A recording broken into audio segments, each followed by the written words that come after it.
For a start, we have come a long, long way in the last 10 months. We started at 3% in the polls, probably 60, 70 points behind Secretary Clinton. So a lot of people in America, African Americans and whites and Latinos, did not know what I stood for. We have made progress, to be frank with you, but we still clearly have a long way to go. I think in terms of the African American community, our position on criminal justice is the strongest of any candidate. We got to end the obscenity of the United States having more people in jail than any other country on earth, largely African American and Latino. Number two, we need an economic policy in this country that speaks to the needs of working families and not just billionaires. We are talking about raising the minimum wage to $15 an hour, talking about creating millions of decent jobs by rebuilding our crumbling infrastructure, pay equity for women workers, and in Michigan, very significantly, we are talking about changing a disastrous set of trade policies which have wrecked the economy of Detroit, have hit white workers, black workers, Latino workers. Companies have shut down here, moved abroad, and then bring their products back into the United States. You're looking at a former congressman and a senator who voted against NAFTA, voted against permanent normal trade relations with China, has a very different position on trade than Hillary Clinton does. She supported a lot of these agreements. I worked very hard against them. You've done a significant ad buy in this state. As a matter of fact, my GM told me that you're spending, I think, 2 to 1 over her, at least in the Detroit market. Our polling with the Detroit News suggests that maybe that money could be better spent elsewhere because she has such a significant lead on you here. Why did you come to play here? I mean, you're coming to play. Our polling, by the way, tells us differently. And our polling tells us that we could win Michigan, and that the vision that we have for America is resonating with working people, middle-class people, young people, many people who have given up on the political process. We are here. I would not be here otherwise. A lot of other states that I can go to. We're going to spend time in Michigan because we think we can win here in Michigan. What does your polling numbers, what do they tell you? Well, they're a lot better than what your polling numbers are. Okay, I'll take that. Let's talk math again. Sure.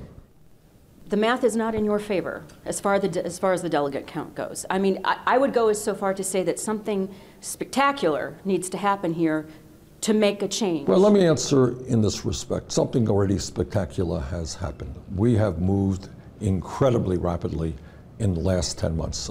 As I said, we used to be 70 points behind. Some recent polls nationally have us actually ahead. There are, as of today, 15 states have voted. 15. Last I heard, we had 50 states in America. That means 35 states, including Michigan, yet to go.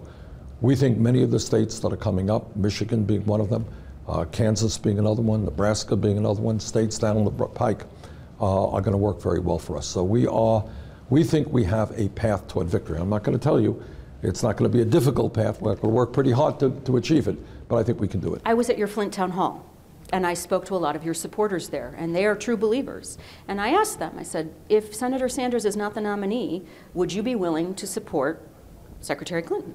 And the answer to me was, I'll do whatever Bernie tells me to do.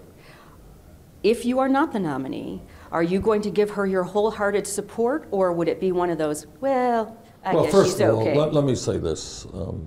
That is not, I don't want to hear people say that. It's not my job to tell people how to vote. Each person in this country has the right to vote, and they will vote for whomever they want to vote. So I don't want people to say, well, what Bernie tells me to do. That's not the way it works. When I began this campaign, I said that I would support the Democratic nominee. If it is not me, I hope very much that it will be me, and that is still my position. What do you think of what's going on the other side?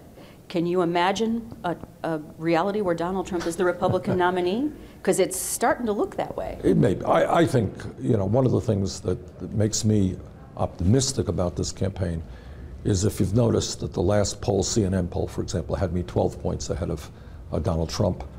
Secretary Clinton was 8 points ahead. And that's consistent with most of the polling, which shows that we can beat Trump, sometimes by pretty big numbers. All I can tell you is I do not believe that the American people will elect a president who is so divisive, who has insulted Mexicans and Muslims, who led the so-called birther effort against President Obama, which is an attack really on the legitimacy of his presidency, and on the African American community. He attacks women every day, attacks the veterans. I do not believe that the American people will elect somebody like that to be president. Senator, thank you. Thank you very much.